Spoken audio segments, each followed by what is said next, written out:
속담과 유행어보다 말씀이다. 속담과 유행어보다 말씀이다라는 제목으로 하나님 말씀 전하도록 하겠습니다. 우리나라 속담 중에요. 이 21세기에는 잘 맞지 않는 속담이 있습니다. 암탉이 울면 집안이 망한다.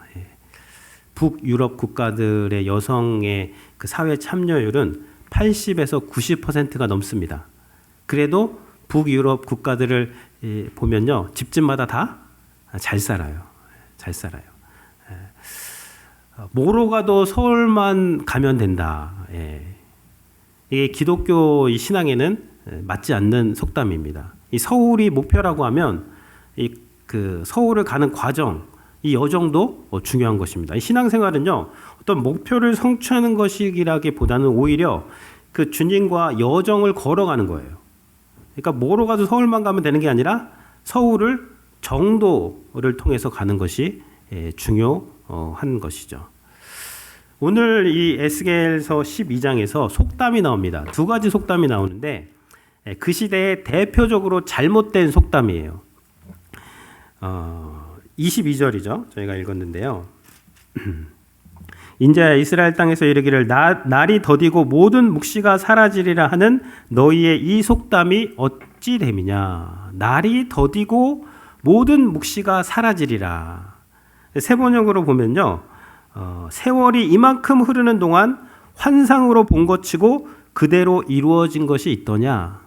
이렇게 날이 많이 지났는데 하나님의 말씀, 선지자들이 한 그 말씀, 그 환상, 그 묵시가 이루어졌냐? 안 이루어졌지 않느냐. 하나님의 말씀 안 이루어진다. 이런 것이 속담으로 날이 더디고 모든 묵시가 사라지리라. 이것이 속담처럼 이렇게 그 당시에 유행하는 유행어가 되었습니다. 또 한 가지의 속담이 있는데 27절인데요. 인자야 이스라엘 땅에서 이르기를 날이 더디고 모든 묵시가 27절이죠. 네. 인자야 이스라엘 족속의 말이 그가 보는 묵시는 여러 날 후의 일이라 그가 멀리 있는 때에 대하여 예언하였다 하느니라. 다른 한 가지의 속담은요, 이스라엘 족속이 말하기를 그가 보는 묵시는 에스겔이나 예레미야 선지자가 본 묵시, 하나님께서 보여준 그 묵시는 여러 날 후의 일이다. 멀리 있는 때에 대해서 예언한 것이다. 그러니까 이때 에스겔 당시에 이 속담 두 가지, 잘못된 속담 두 가지는 뭐냐면요, 하나님 말씀 안 이루어져. 지금까지 안 이루어졌고 또 안 이루어진다고 할 수 없는 사람들이 있어요. 그 당시에. 그런 사람들은 어떻게 생각하냐면 이루어지긴 이루어져도 그거는 지금 이루어질 건 아니야. 여러 날 후에 먼 훗날 얘기지 지금 우리와는 관련 없는 그런 묵시다. 하나님 말씀이다. 이러한 말이 유행어처럼 그 당시 에스겔 선지자 당시의 사람들 사이에서 이렇게 만연하게 퍼져 있었던 것이죠. 여기에 대해서 하나님께서 뭐라고 하셨을까요? 25절이죠. 여기에 대해서 하나님께서 단호하게 25절에서 말씀하십니다. 나는 여호와라 내가 말하리니 내가 하는 말이 다시는 더디지 아니하고 응하리라. 하나님께서 좀 화가 나셨어요. 내가 하는 말 다시는 더디지 않고 응하리라. 반역하는 족속이요 내가 너희 생전에 말하고 이루리라. 나 주 여호와의 말이라 하셨다라. 에스겔 선지자에게 말하는 거예요. 그 당시 그렇게 유행처럼 퍼져 있는 잘못된 속담, 하나님의 말씀 안 이루어져, 하나님의 말씀 먼 훗날의 이야기야 라는 거에 대해서 에스겔 선지자를 통해서 그 전달한 메시지는 다시는 더디지 않고 응하게 될 것이다. 너희 생전에 내가 말하고 이루겠다라고 하나님께서 그 시대의 백성들에게 말씀을 하신 것이죠. 오늘날도 마찬가지입니다. 하나님의 말씀 안 이루어진다. 하나님의 말씀 뭐 이루어져도 뭐 지금 오늘 나의 삶과는 관련 없다라고 생각하면서 신앙생활을 하는 분들이 많이 있어요. 그걸 유행어처럼 속담처럼 그렇게 이야기하는 사람들이 있습니다. 거기에 대한 바른 처방은 뭐냐면 하나님 말씀처럼 하나님의 말씀은 반드시 이루어진다. 오늘 이루어진다. 내 생전에 이루어진다. 지금 이루어진다. 하나님은 지금도 하나님의 말씀을 나의 삶에서 이루어가고 계시다라는 믿음을 갖고 하루하루 사는 것이 이 잘못된 그 세대에서 바른 그런 태도를 갖고 사는 크리스천들이 되는 것입니다. 어떤 분이 가장 귀한 금은 황금, 소금, 지금이다, 이런 글을 읽었어요. 그래서 이 은혜가 돼가지고 아내한테 카톡으로 보냈습니다. 가장 소중한 금은 황금, 소금, 지금이래. 그러니까 그 아내가 그 남편에게 다시 메시지를 보냈어요. 나한테 소중한 금은 현금, 입금이야. 그러니까 남편이 다시 아내한테 이제 또 메시지를 보냈습니다. 현금, 입금, 쬐금. 현금과 입금도 중요하죠. 근데 그리스도인들에게는요, 현금, 입금보다 더 중요한 게 있어요. 지금 하나님의 말씀이 성취된다는 믿음이에요. 지금 하나님께서 내 삶에서 하나님의 말씀을 하나하나씩 이루어 가신다. 그러한 그 믿음을 갖고 오늘을 살아가는 것, 지금을 살아가는 게 중요합니다. 조나단 에드워즈 목사님이 있는데요. 이분은 이렇게 매일매일 하나님의 말씀을 적용하는데 최선을 다하신 분이에요. 그리고 맨날 일기를 썼어요. 일기를 써가지고 아무튼 평생 동안 그 거룩한 삶을 살기 위해서 열심히 노력을 해서 일기를 써가지고 이분이 결심한 70가지의 결심문이 지금까지 전해져 내려옵니다. 70가지의 결심문 중에서 제가 2가지만 소개를 해드릴게요. 오늘 내 삶에 하나님의 말씀이 이루어진다라는 그런 그 믿음을 갖고 매일매일 살게 되면 어떠한 결심을 하게 되는가, 우리 성도님들이 한번 들어보시기를 바랍니다. 37번 결심문인데요. 매일 밤마다 잠자리에 들기 전 내가 소홀히 한 것은 없는지, 무슨 죄를 짓지는 않았는지, 나를 부정하게 한 것은 없는지 점검한다. 주말과 월말과 연말에도 그런 시간을 가진다. 그러니까 매일 밤마다 잠자리에 들기 전에 하루를 되돌아보는, 하루를 성찰해보는 것입니다. 내가 하나님 앞에서 잘못한 것은 무엇인지, 내가 만약에 화를 냈다면 그때 왜 그렇게 화를 낸 건지, 그것이 정당한 것인지, 내가 하나님보다 더 섬긴 것이 무엇인지, 그런 것들을 늘 성찰하는 시간을 하루의 마지막에 가졌고, 또 일주일을 돌아보는 시간에 가졌고, 또 매월 말에는 그 한 달을 돌아보고, 또 한 해의 마지막에는 그 한 해를 돌아보면서 그렇게 살았다라고 고백을 하고 있습니다. 63번 결심문인데요. 모든 면에서 나무랄 데가 없는 완벽한 그리스도인이 단 한 사람 존재한다고 생각한다. 기독교의 참된 빛을 항상 밝게 비추고 늘 탁월하며 사랑스럽게 보이는 그런 사람이 나와 동시대에 살고 있다고 가정한다. 그리고 온 힘을 다해 노력하면서 내 자신이 그런 사람이 될 수 있을 것이라고 생각하며 행동한다.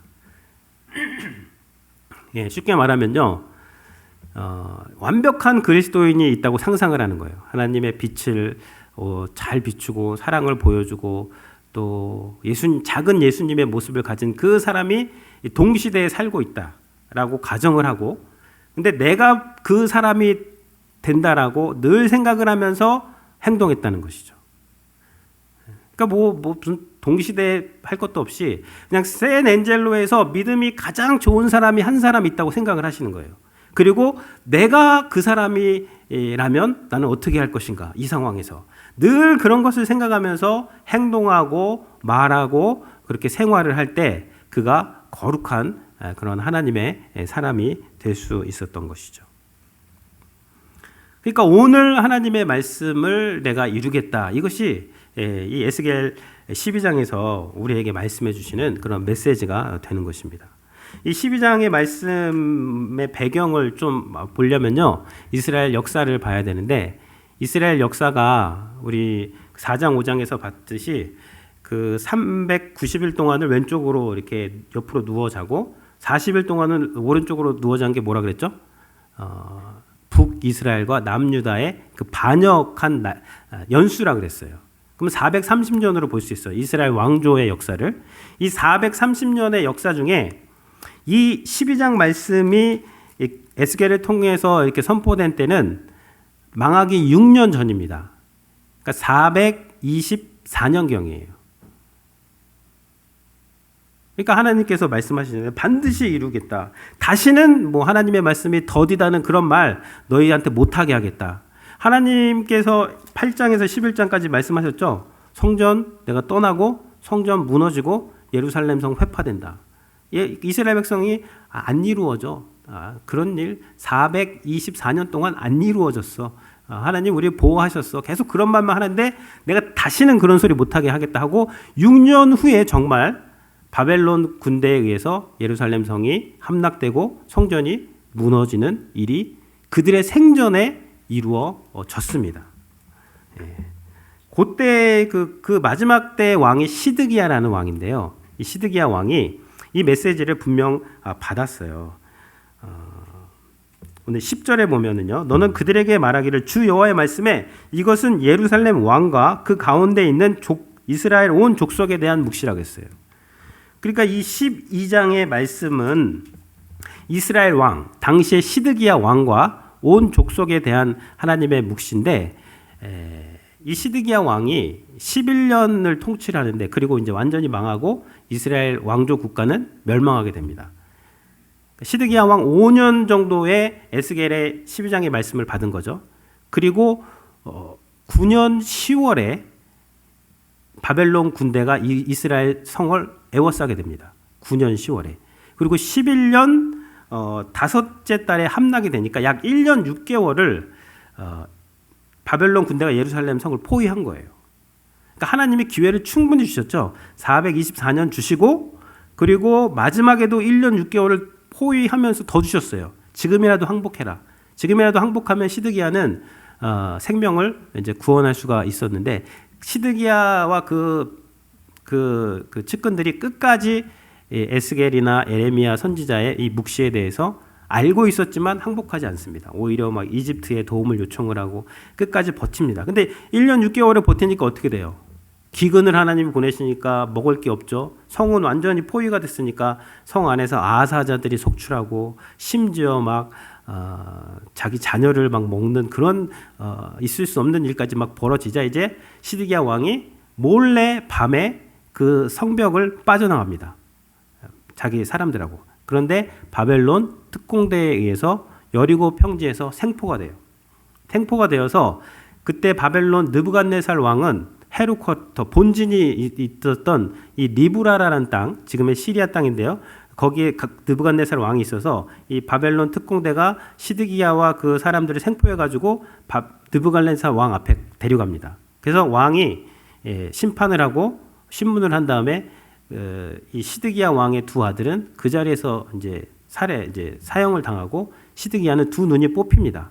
뽑혀가지고 바벨론에 가서 거기서 최후를 맞이하게 되는 것이 이스라엘의 마지막 역사예요.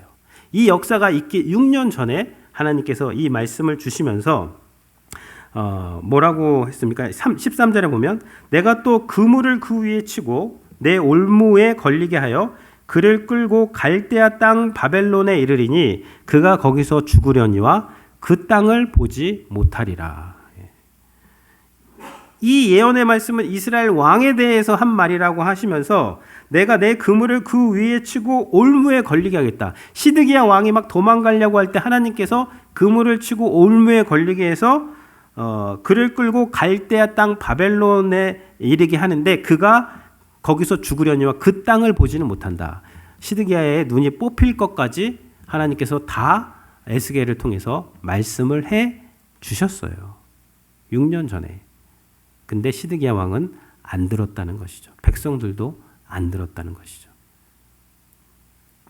그래서 뭐 4장 5장과 같이 하나님께서 말로 해서는 안 되니까 여기서도 행동 예언을 하시는 거예요. 행동 예언을 통해서 한 거예요. 그래서 에스겔이 어떠한 행동을 했죠? 7절에 나와 있습니다. 7절을 보면 내가 그 명령대로 행하여 낮에 나의 행장을 끌려가는 포로의 행장같이 내놓고 저물 때에 내 손으로 성벽을 뚫고 캄캄할 때에 행장을 내다가 그의 목전에서 어깨에 메고 나가니. 그러니까 에스겔이 낮에 이렇게 포로 행장, 포로로 끌려가는 사람처럼 짐을 쌌어요. 군장을 싸놓고 밖에다 내다 놓은 거예요. 그리고 저녁 때에 그 이제 성벽으로 들어가 가지고 캄캄할 때 이제 세레모니를 했습니다. 그런 행동을 했어요. 그러니까 사람들이 그 다음날 일어나가지고 에스겔한테 에스겔아 너 지금 뭐 하는 거니? 그러니까 이것이 이스라엘 왕과 이스라엘 백성에게 대한 예언이다. 너희가 이렇게 멸망하게 될 것이고 이스라엘 왕이 올무에 걸려서 바벨론으로 끌려가게 되고 그 땅을 보지 못하게 될 것이다 라는 그러한 예언을 하게 된 것입니다. 그러니까 오늘 이런 이스라엘 역사를 보면요, 우리가 알아야 될 것은 하나님의 말씀은요 반드시 이루어진다는 거예요. 안 이루어진다. 왜 안 이루어졌을까요? 그때까지 왜 이렇게 오랫동안 안 이루어졌을까요? 베드로 사도의 말씀에 의하면 주의 약속은 어떤 이들이 더디다고 생각하는 것 같이 더딘 것이 아니라 오랫동안 안 이루어진 것이 아니라 너희를 대하여 오래 참으사 사랑하시기 때문에 오래 참아서 기회를 주고 회개하고 돌아오게 하기 위해서 오랫동안 인내하신 것이지 능력이 없어가지고 오랫동안 안 이루어진 것이 아니다. 그러니까 우리가 믿음이 있으면요, 하나님의 말씀이 더디 이루어지면 하나님께서 지금 나에게 기회를 주시는구나 이렇게 생각하게 되고요. 믿음이 없으면 하나님의 말씀 안 이루어져. 나랑 상관없어. 먼 훗날 일이야. 이러한 태도를 갖게 된다는 것이죠. 하나님이 반드시 이루십니다. 그리고 하나님은요, 이스라엘의 하나님만이 아니에요. 바벨론도 움직이고 이집트도 움직이고 아수르도 움직이고 다 움직이시는 하나님이에요. 우리나라가 1910년에 일본 제국, 당시 일본 제국에 의해서 식민 통치를 받기 시작합니다. 5년 전에 이미 외교권을 잃기는 했어도 식민 통치에 들어가다 언제 독립하죠? 1945년 8월 15일 날 일본 황제가 라디오 방송을 통해서 무조건 항복을 선언합니다. 무조건 항복. 우리가 독립운동을 잘해서라기보다는 우리가 열심히 독립운동을 했지만 그러나 독립운동 때문에 무조건 항복한 게 아니에요. 무조건 항복할 수밖에 없기 때문에 무조건 항복한 거죠. 주님 다시 오신다고 하셨고 그게 성경의 이야기고요. 계속 언제 오시냐 여태까지 안 왔는데 먼 훗날에 이제 오긴 오시겠지만 먼 훗날의 일이다. 그러는 사람들에게 주님이 다시 오실 때 우리가 이 세상의 모든 사람들이 무조건 항복하게 될 것입니다. 마태복음 24장 30절인데요. 그때 인자의 징조가 하늘에서 보이겠고 그때 땅의 모든 족속들이 통곡하며 그들이 인자가 구름을 타고 능력과 큰 영광으로 오는 것을 보리라. 그때 인자의 징조가 하늘에서 주님이 다시 오실 때 구름을 타고 다시 오실 때 큰 영광으로 다시 오실 때 그 모든 사람들이 그것을 보고 통곡한다 그랬어요. 통곡. 왜 통곡할까요? 난 이제 심판받아 죽겠구나라는 것을 직감하기 때문에 그 영광으로 오시는 그때에 통곡을 하게 되죠. 근데 주님의 말씀을 믿고 또 미리 통곡하고 회개한 사람들이 있어요. 마음을 돌이키고 이제 하나님의 말씀이 내 삶에서 이루어진다. 주님은 다시 오신다. 오늘이라도 올 수 있다. 지금 오신다라는 마음을 가지고 산 사람들은 주님이 오시는 것을 보면 어떻게 될까요? 아멘 주 예수여 오시옵소서. 할렐루야. 주님 기쁨으로 주님이 오시는 것을 맞이하게 되는 것입니다. 그리고 주님이 오시는 것은요. 주님이 구름 타고 오시는 것도 오시지만 지금도 사고로 수많은 사람들이 하루에 수만 명씩 죽어나갑니다. 이 세상에서는. 수만 명씩 이 인생의 마지막을 맞이하고 있는 것이죠. 언제 주님이 오실지 우리는 몰라요. 여러분 성경에서 오늘 말씀에 비추어 보면 가장 어리석은 사람이 누구라고 생각하십니까? 벨릭스 같아요. 벨릭스. 이 벨릭스 총독인데요. 이 벨릭스 총독은 당대에 가장 그 복음 전도자로 탁월했던 바울에게 전도를 받은 사람입니다. 바울이 감옥에 있을 때 벨릭스 총독이 바울에게 가서 대화를 했어요. 그러니까 바울은 성경 이야기라고 전도를 하는 사람이기 때문에 바울이 전도를 했습니다. 성경 이야기를 풀어줬어요. 그러니까 벨릭스 총독의 마음이 움직였어요. 사도행전 24장 25절에 보면 바울이 의와 절제와 장차 오는 심판을 강론하니 벨릭스가 두려워하여 대답하되 지금은 가라. 내가 틈이 있으면 너를 부르리라. 바울이 의와 절제와 장차오는 심판에 대해서 벨릭스 총독에게 알려주었습니다. 그러니까 벨릭스 총독의 마음에 뭐가 왔어요? 두려움이 임했어요. 두려움이 임했다는 것은 하나님의 심판이 나한테도 임할 수 있는 거구나. 하나님의 의와 절제와 장차오는 심판에 그의 심령이 반응하기 시작할 때 애통을 하고 회개를 해야 되는데 벨릭스가 뭐라 그러죠? 지금은 가라. 내가 틈이 있으면 너를 부르리라. 가장 어리석은 말입니다. 지금은 가라. 내가 틈이 있으면 너를 부르리라. 우리가 하나님께 기도해야 돼. 오늘 지금 기도해야 되는데 지금은 가라. 내가 나중에 틈이 있으면 기도하겠다. 오늘 말씀 봐야 되는데 지금은 가라. 내가 나중에 틈이 있으면 말씀 보겠다. 이 말은요. 내가 내일부터 다이어트 하겠다는 말이에요. 안 하겠다는 겁니다. 안 하겠다는 거. 내일부터 뭘 하겠다. 그게 아니에요. 신앙은 지금 나에게 하나님께서 말씀하시고 오늘이라고 일컫는 날에 하나님의 말씀에 순종하고 하나님의 말씀을 따라 사는 것이 그것이 신앙 생활이 되는 것입니다.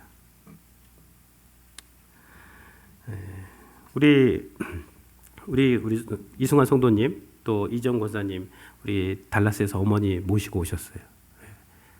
저는 잘하신 것이라고 생각합니다. 지금은 가라. 내가 나중에 어머니를 돌보겠다. 나중에 기회가 올까요?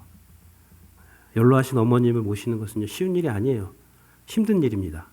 그러나 오늘 내가 그 수고를 하고 그 힘듦을 감당을 하는 것이죠. 그러면 시간이 지나고 나면요. 그 시간이 가장 소중한 시간이고 그 고생이 사랑의 수고고 보람의 수고고 하나님 나라에 가기 전에 내가 참 잘했다 하는 그 믿음의 행동 중에 하나가 될 것입니다. 제가 우리 주혜리가 요즘에 학교를 갔다 오다가 체육관에 들려서 운동을 하더라고요. 운동을 하는데 저한테 아빠 노트 있어 그러더라고요. 왜 그러니까 자기가 이제 운동한 걸 적어야 된대요. 그래서 아빠도 좀 웨이트 좀 해야 되는데 그러니까 저한테 하는 말이 아빠 커미먼트 없이 운동 못해 그러더라고요. 희생 없이 운동 못해. 그러면서 운동하려면 먹는 것도 미리 짜놔가지고 그것만 먹어야 되고 시간 정해서 운동을 매일매일 해야 돼. 그렇지 않으면 운동 못해 그러더라고요. 맞는 말 아닙니까? 예. 그 아름다운 그 근육을 가꾸기 위해서도 헌신을 해야 돼요. 예. 그리고 매일매일 그 운동을 해 나가야 됩니다. 신앙생활도 마찬가지인 것 같아요. 우리가 매일매일 하나님의 말씀을 순종하고 지금 순종할 때에 그 날들이 쌓여서 우리가 건강한 아름다운 그 인격을 소유한 크리스찬들이 되는 겁니다. 내일 하겠다. 하나님의 말씀 오늘 나의 삶과 관련 없어. 그렇게 신앙생활을 했다가는요, 이 에스겔 시대의 사람들처럼 그렇게 하나님의 말씀 안 이루어진다. 나중에 이루어진다. 이러한 유행어를 따라 사는 그러한 크리스찬이 될 수가 있다는 것이죠.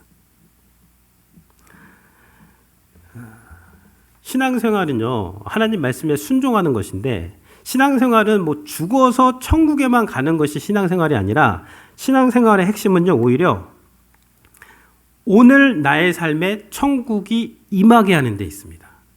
오늘 나의 삶에 천국이 임해야 돼요. 근데 어떻게 임할까요? 내가 좋은 장소로 이동을 하면 천국이 임하는 게 아니고요. 오늘 내가 있는 그 자리에 천국이 임하게 하는 것인데, 목사님, 제가 있는 자리는요, 너무나 힘든 자리예요. 너무나 고통스러운 자리예요. 라고 말하실 수가 있어요. 예수님께서 마지막 하루를 어디서 보내셨죠? 십자가에서 보내셨어요. 십자가는 지옥과 같은 장소입니다. 우리가 지금 어느 지옥과 같은 장소에 있는지 몰라도 그 장소보다 훨씬 더 고통과 아픔과 그러한 장소가 십자가, 비참함과 수치와 모욕이 있는 자리가 십자가예요. 근데 예수님은 그 십자가에서 뭐 하셨죠? 지금 순종하셨어요. 오늘 그 마지막 날 하나님의 말씀에 순종하셨고 그때 용서를 베푸십니다. 십자가에서 내가 다 이루었다. 그 마지막까지 하나님의 말씀, 지옥과 같은 십자가에서 하나님의 말씀에 순종하게 될 때 그 십자가가 뭐가 되죠? 천국으로 올라가는 브릿지, 다리가 됩니다. 우리가 십자가 믿고 십자가의 주님을 믿고 천국으로 갈 수 있는 거잖아요. 그러니까 이 천국이 임하게 하는 것은 뭐 내 환경이 변하고 내가 뭐 좋은 곳으로 이동을 하고 내가 원하는 그러한 때에 원하는 것들이 임해야지만 그 천국의 삶이 내게 임하는 것이 아니라 내가 십자가와 같은 장소에서 삶을 살아갈지라도 그 가운데서 오늘 지금 하나님의 말씀에 순종하고 하나님의 말씀을 성취되었다라는 삶을 살 때 그 장소에 거기가 감옥이든 뭐 어디든 병실이든 어디든 거기에 하나님의 천국이 임하게 되는 것이고 그것이 신앙생활의 핵심이 되는 거예요. 여러분 우리가 이 땅에서 천국을 경험하지 못했어요. 근데 어떻게 죽어서 천국을 경험하겠어요? 천국을 견뎌낼 수 있으시겠어요? 천국이 뭐예요? 주님과 함께 영원토록 찬양하고 거기서 영원토록 주님과 함께 거하는 것이 천국인데 그걸 견뎌낼 수 있겠어요? 그 천국을 견뎌내시려면 이 땅에서 하나님과 그 어디에서든지 주님과 동행하는 그러한 삶을 살 때 우리가 이 악한 시대 가운데서도 하나님의 백성으로서 그렇게 거룩한 삶을 살 수 있게 되는 것입니다. 그래서 오늘 말씀 기억을 하시면서 하나님의 말씀이 내 삶 가운데 오늘 지금 이루어진다라는 이 믿음 가지고 승리하시는 우리 성도님들이 되시기를 주님의 이름으로 부탁을 드립니다. 아멘. 우리 말씀 기억하시면서 밤이나 낮이나 이 찬양 드리도록 하겠습니다.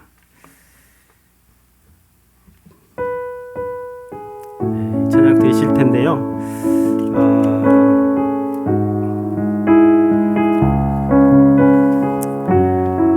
시브리서에 보면 이런 말씀이 있어요.